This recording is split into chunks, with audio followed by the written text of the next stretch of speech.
آج ایک ایسی عورت سے ملاقات کراتا ہوں جس کی آنکھیں ہیں لیکن دیکھ نہیں سکتی، کان ہے لیکن سننے سے قاصر، زبان ہے لیکن کلام کرنے سے محروم۔ اس کا نام ہے ہیلن کیلر۔ دنیا اس کو ہیلن کے نام سے جانتی ہے، جانتی ہی نہیں بلکہ مانتی بھی ہے۔ سماعت اور بصارت کے نہ ہوتے ہوئے بھی اس نے کیا کچھ نہیں کیا۔ اس بات کو یاد رکھنا، مایوسی ہمیشہ تکلیف، بردباری اور تباہی کا باعث بنتی ہے۔ یہ ایک گناہ ہے جس میں کوئی لذت نہیں، مگر بعض مرتبہ ایسا ہو جاتا ہے کہ انسان پر مایوسی غالب آ جاتی ہے۔ معمولی ناکامیاں بھی کامیاب لوگوں کو تباہی کا باعث بن جاتی ہیں۔ اس لیے قرآن و حدیث میں بارہا مایوسی سے منع کیا گیا ہے۔ آج تک آپ نے ہزاروں ایسی کہانیاں پڑھی ہوں گی اور سنی بھی ہوں گی جس میں یتیم، مسکین، غریب اور حالات کے مارے ہوئے کردار ہوتے ہیں، جنہوں نے کچھ نہ ہوتے ہوئے بھی دنیا میں کچھ ایسا کر کے دکھایا کہ کامیابی ان کی مقدر بنی۔ یہ ویڈیو آپ کو ایک ایسے شخص سے ملوائے گی جو دیکھنے، سننے، بولنے، چلنے پھرنے یا بھاگنے سے قاصر ہے۔ قابل سوچ بات ہے کہ اگر دیکھنے، بولنے اور سننے سے محروم ہیلن 12 کتابوں کی مصنفہ بن سکتی ہے، صرف اپنی آنکھیں جھپک سکنے والا اسٹیفن 54 سال ویل چیئر پر بیٹھ کر دنیا کا سب سے بڑا سائنسدان بن سکتا ہے، تو ہم اور آپ کیا کچھ نہیں کر سکتے؟ چلیے ہیلن کیلر کی ایک حیرت انگیز کہانی سنتے ہیں اور اس سے آگے بڑھتے ہیں۔ ہیلن کیلر کی کہانی قوت و سماعت اور دیکھنے سے محروم ایک بچی کی کہانی ہے۔ یہ اس عظیم مصنفہ کی کہانی ہے جس نے نابینا ہونے کے باوجود اس دنیا کو دکھایا، بغیر سماعت کے سنا اور قوت گویائی کے بغیر پوری دنیا میں اپنا پیغام پہنچایا۔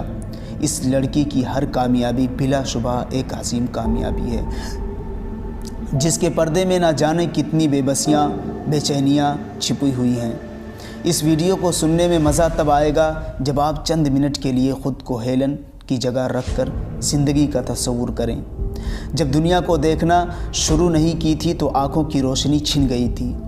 نہ ہی سن کر اور نہ دیکھ کر وہ کچھ سیکھ سکتی تھی۔ تصور کریں اسے کیسے کوئی الفاظ سکھایا جائے، کیسے کوئی بات بتائی جائے، لیکن کیسے کامیاب زندگی بنی یہ دیکھو۔ 27 جون 1880 کو امریکہ میں پیدا ہونے والی ہیلن بھی عام بچوں کی طرح نارمل ہی تھی، لیکن 19 سال کی عمر میں ایک خوفناک بیماری کے سبب نہ صرف نابینا بلکہ قوت گویائی، سماعت و بصارت سے بھی محروم ہو گئی۔ والدین کافی پریشان ہیں کہ تعلیم کی کوئی صورت پیدا ہو جائے۔ بہت تلاش کرنے کے بعد ایک اسکول کا رخ کرتی ہیں اور وہاں ایک ٹیچر سے ملاقات ہوتی ہے۔ وہ ٹیچر اپنی پوری محنت صرف کر دیتی ہے۔ ہیلن کو ہیرا بنانے کے لیے 1 سال خوب محنت کر کے وہ اس قابل بن جاتی ہے کہ باقاعدہ اسکول جا کر عام نابینا کے ساتھ تعلیم حاصل کر سکے۔ اسی طرح وہ تعلیم حاصل کرتی رہی۔ 24 سال کی عمر میں وہ گریجویشن مکمل کرتی ہے۔ بہت محنت کے بعد وہ بالآخر پوری دنیا میں اچھی اسپیکر اور لکھنے کے اعتبار سے اپنی پہچان بنا لیتی ہے۔ اپنی کتاب میں وہ لکھتی ہیں کہ میری زندگی کا خوبصورت دن وہ تھا جس روز مجھے میری ٹیچر ملی۔ وہ کہتی ہیں کہ اپنی اس ٹیچر سے میں نے سیکھا ہے کہ پرندے، پھول اور میں خوشی کے ساتھ ہیں۔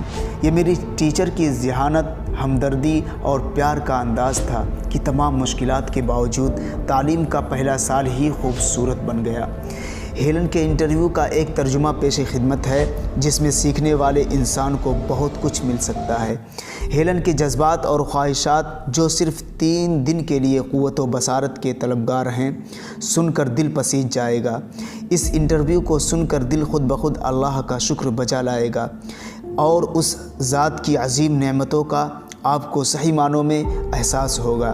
ہیلن کہتی ہیں کہ میں نے اکثر سوچا کہ اگر انسان سے کچھ دنوں کے لمحوں کے لیے سماعت اور بصارت لے لی جائے تو یہ اس کے لیے رحمت کا باعث بنے گی۔ اندھیرا اسے بصارت کی قدر کرنا سکھائے گا اور خاموشی آواز کی خوشیوں کا درس دے گی۔